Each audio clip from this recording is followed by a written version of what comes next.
ये कहानी नूरपुर गांव की है, जहां एक छोटे से घर में पायल नाम की शरारती, चंचल लड़की रहती थी। वह बहुत ही मासूम, सुंदर और संस्कारी थी। पायल सुबह से शाम तक घर का काम करती, मगर उसकी सौतेली माँ उससे कभी खुश नहीं होती थी और उल्टा उसे तरह-तरह की बातें सुनाती।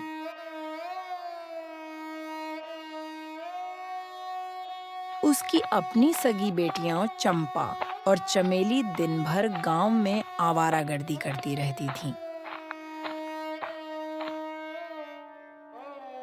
पायल का पिता अक्सर बीमार रहता था, लेकिन उसकी सौतेली माँ को उसकी कोई परवाह नहीं थी।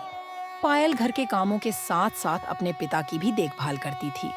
एक दिन पायल की सौतेली माँ लीला ने उससे कहा, बस सारा दिन खा लिया, पी लिया, सो लिया और कोई काम है तुम्हारी जिंदगी में? अपने पिता की बीमारी का ख्याल है? तुम कल से ज्यादा लकड़ियां जमा कर लाना और बेचना। इतने पैसों में घर का गुजारा नहीं होता। वह अपनी खुद की बेटियों को कोई काम नहीं कहती थी। सारा काम बस पायल से ही करवाती थी। यहाँ तक कि पायल लकड़ियां जमा करने के लिए जंगल भी जाती और उन्हें बेचकर जो पैसे मिलते, वह सब अपनी सौतेली माँ को लाकर दे देती।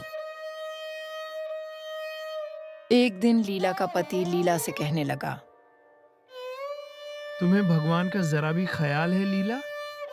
तुम्हारी अपनी बेटियां जरा भी काम नहीं करती और पायल सारा दिन घर का काम भी करती है, जंगल से लकड़ियां भी लाती है। उस पर रहम करो। मेरी बेटियां बहुत नाजुक हैं। जरा सा भी काम करें तो बीमार हो जाती है, जबकि तुम्हारी बेटी तो पैदा ही काम के लिए हुई है। वह तो लगती भी काम वाली ही है। पायल अक्सर अपनी सौतेली माँ के सुलूक से दुखी हो जाती थी। तब वह अक्सर अपनी माँ को याद किया करती थी।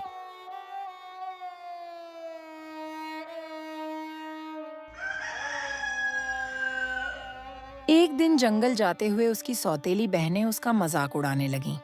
वे उससे कहने लगीं,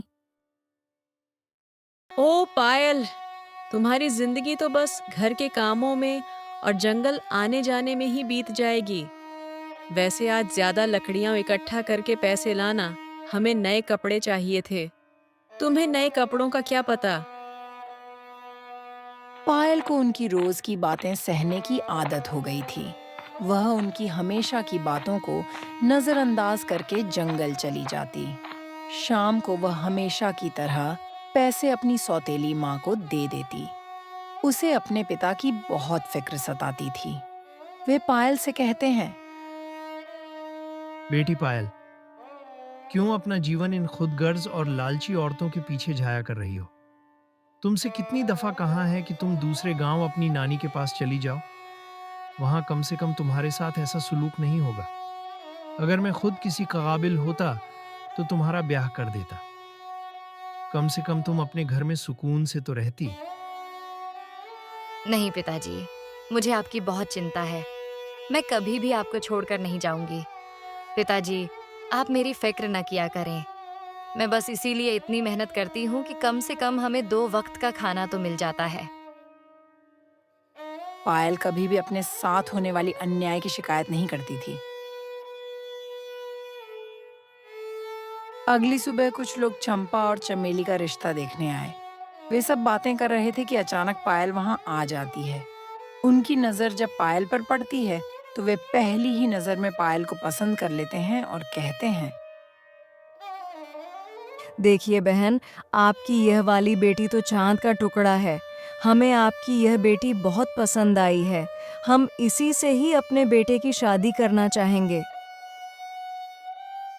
ये सुनकर तो लीला के तन मन में आग लग जाती है। वह मेहमानों के जाने के बाद पायल पर बहुत गुस्सा करती है और उसे कहती है, तुम्हें कितनी बार कहा है कि अपनी मनहूस शक्ल लेकर मेरे मेहमानों के सामने मत आओ। पहले ही कई बार तुम्हारी वजह से मेरी बेटियों के रिश्ते ठुकराए गए हैं। अब मैं क्या करूं तुम्हारा? लगता है पहले तुम्हारी ही शादी करनी पड़ेगी, फिर अपनी बेटियों की। यह सुनकर पायल बहुत घबराती है। लीला शाम को अपनी पड़ोसन कामिनी के पास जाती है और उसे सारी बात बताती है। साथ ही हर हाल में जल्दी से जल्दी पायल के लिए एक लड़के की तलाश करने को कहती है। मैं इस मुसीबत को और बर्दाश्त नहीं कर सकती। जब तक पायल है, मेरी बेटियों के भाग्य नहीं खुलेंगे। मैं जल्दी से जल्दी इसकी शादी कर दूंगी, फिर आराम से अपनी बेटियों के लिए अच्छे लड़के ढूंढूंगी। कुछ ही दिनों बाद उसकी पड़ोसन कामिनी लीला को 3 बच्चों वाले एक किसान का रिश्ता बताती है।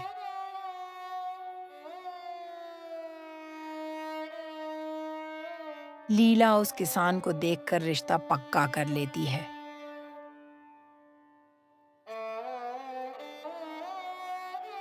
वह घर आकर पायल का रिश्ता अपने पति को बताती है। उसके पति कहते हैं, तुम्हें भगवान का डर नहीं लीला। तुम कौन होती हो पायल का रिश्ता पक्का करने वाली? मैं कभी भी अपनी मासूम बेटी की शादी 3 बच्चों वाले किसी आदमी से नहीं करूंगा। ओह, तुम्हें क्या लगता है तुम्हारी बेटी के लिए कोई आसमान से शहजादा उतर आएगा? शुक्र करो कि वह 3 बच्चों का पिता ही मान गया, वरना उसके लिए कौन हाँ करता। पायल अपनी सौतेली माँ की बातें सुन लेती है और बहुत रोती है।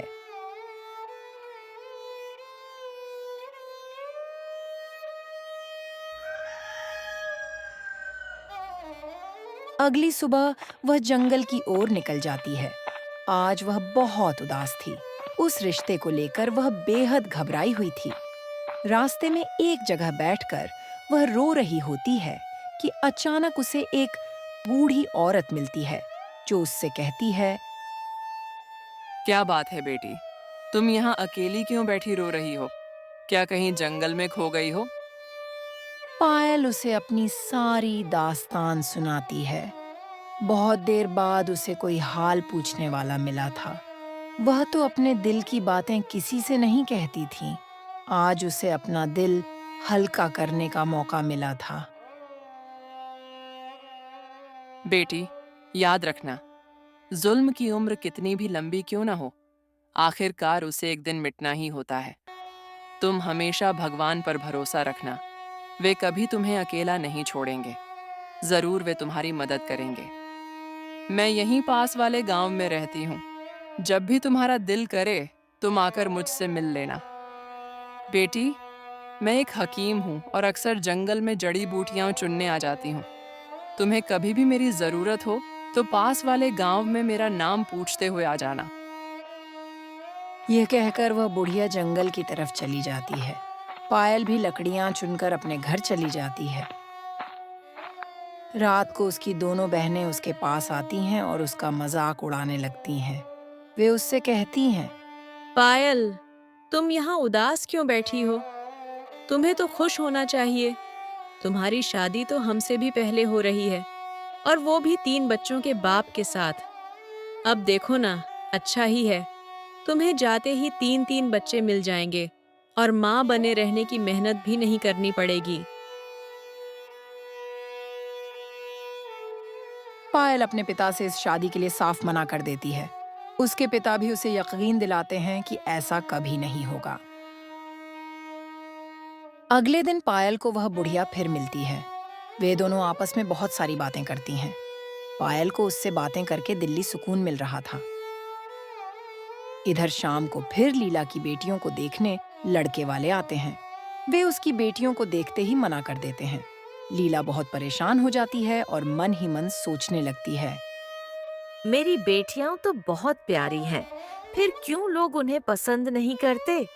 या तो वो पायल को पसंद कर लेते हैं या उन्हें साफ मना कर देते हैं। आखिर क्या वजह है? ऐसे तो उनकी उम्र गुजरती जाएगी। मुझे तो उनकी समय पर शादी करनी है। मुझे बहुत चिंता होती है अपनी बेटियों की। बस वो उनके घर बस जाए और मुझे क्या चाहिए। अगली ही सुबह लीला परेशान होकर अपनी पड़ोसन के पास जाती है और उससे चंपा और चमेली के रिश्ते की बात करती है। वह उससे अपनी बेटियों के लिए सबसे बेहतरीन लड़के ढूंढने को कहती है।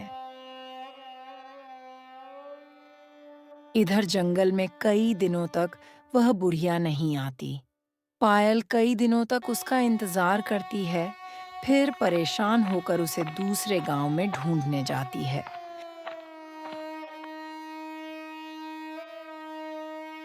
उसके घर पहुंचने पर पायल को उसका बेटा करण मिलता है, जो उसे बताता है। मेरी माँ कई दिनों से बीमार हैं, इसीलिए वह जंगल नहीं जा रही। आप कौन हैं? क्या नाम है आपका? आपको पहले कभी नहीं देखा। मेरा नाम पायल है। मैं साथ वाले गांव से आई हूँ। मैं रोज जंगल जाती हूँ तो आपकी माँ से वहीं मुलाकात होती है। कई दिनों से वो नहीं आ रही थीं, तो मैंने सोचा कि खुद जाकर उनका हाल पूछ लूं। मैं उनके लिए काफी परेशान थी। ओह अच्छा, तो आप हैं पायल। माँ अक्सर आपका जिक्र करती हैं। आपका काफी नाम सुना है माँ से। आज आपको देख भी लिया। चलिए आइए, मैं आपको अपनी माँ से मिलवाता हूँ। ओ पायल, मेरी प्यारी बेटी, कैसी हो? अच्छा किया कि तुम खुद आ गई। मैं अक्सर तुम्हें याद करती हूँ। कुछ दिनों से मेरी तबीयत ठीक नहीं थी, इसलिए जंगल नहीं जा रही थी। ये मेरा बेटा करण है। ये शहर में पढ़ता है। मेरा यहाँ ध्यान रखने वाला कोई नहीं था, तो इसलिए शहर से ये आया है मेरा ख्याल रखने। और बेटी, तुम सुनाओ, तुम ठीक हो? भगवान का शुक्र है, मैं तो ठीक हूँ। बस आप कई दिन जंगल नहीं आई तो मुझे बहुत फिक्र सताने लगी। आपका पता लोगों से पूछते पूछते यहाँ पहुंची। मुझे आपकी बहुत याद सता रही थी। आपको देख लिया तो इत्मीनान हो गया। शांति देवी से मिलकर पायल को बहुत खुशी महसूस होती है। पायल बेचारी तो पहले ही सौतेली माँ की सताई हुई थी। उसे बस जीवन में किसी की मोहब्बत और अपनायत की जरूरत थी, जो उसे शांति देवी के रूप में मिल गई थी। दूसरी तरफ विनोद, जिससे लीला जबरदस्ती पायल का रिश्ता तय कराई थी, वह आता है और शादी के बारे में पूछता है। तो पायल के पिता उसे साफ मना कर देते हैं। लीला को बहुत गुस्सा आता है।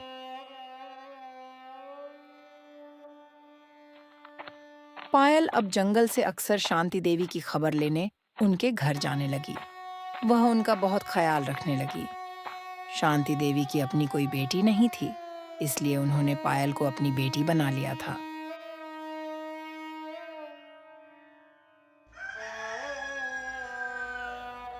कुछ दिनों बाद फिर से लीला की बेटियों को देखने लड़के आते हैं, मगर वे उसकी नखरेली बेटियों को नापसंद करके चले जाते हैं। लीला फिर बहुत परेशान होती है और पायल से कहती है, न जाने कब तुम हमारा पीछा छोड़ोगी। तुम्हारी वजह से मेरी बेटियों की भी शादी नहीं हो रही। जब तक तुम इस घर में हो, कोई भी शुभ काम नहीं हो सकता। लीला का क्रोध अब बढ़ता ही जा रहा था। वह और उसकी बेटियां पायल से बहुत ज्यादा ईर्ष्या करने लगी थीं।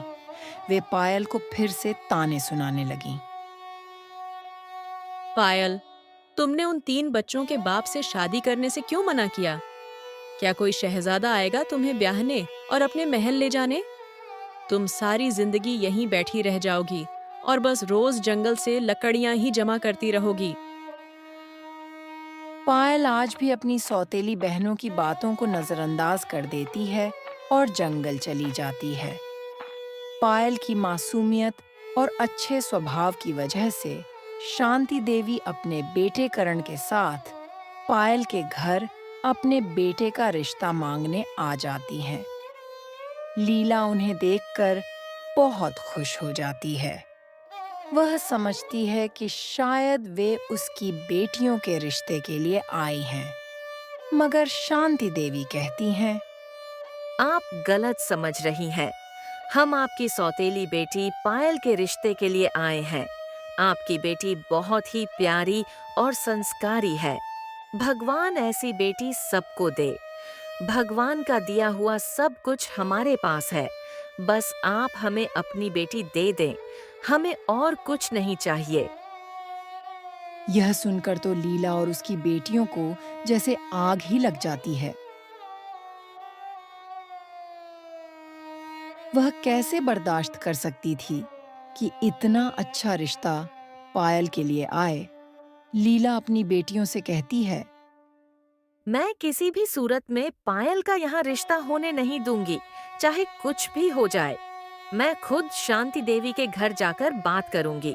तुम देखना, वे पायल के लिए खुद ही मना कर देंगी।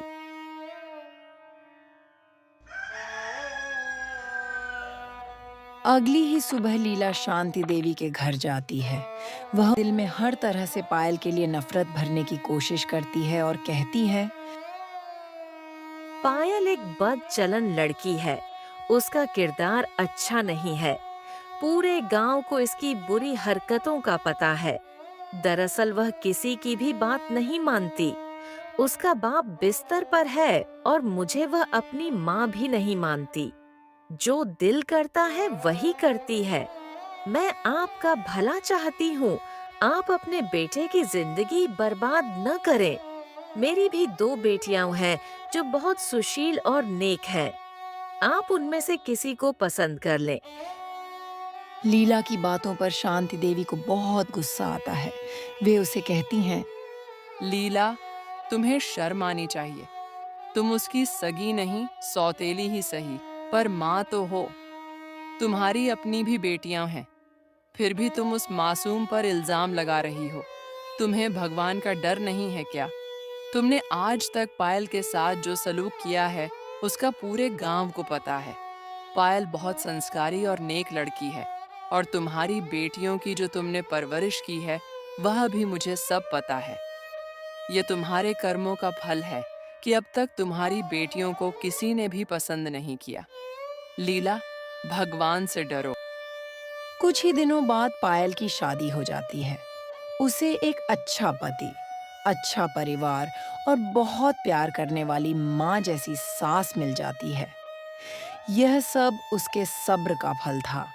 सबको उसकी किस्मत पर रश्क था। दूसरी तरफ लीला और उसकी बेटियां हसद और नफरत में ही जलती रहती हैं। उनकी बहुत कोशिश थी कि पायल की कभी भी अच्छे परिवार में शादी ना हो और वह सारी जिंदगी ऐसे ही गुजार दे। लेकिन कहते हैं ना, मुद्दई लाख बुरा चाहे तो क्या होता है, वही होता है जो मंजूर खुदा होता है। अगर हमारी कहानी अच्छी लगी है तो चैनल को लाइक, शेयर और सब्सक्राइब करें।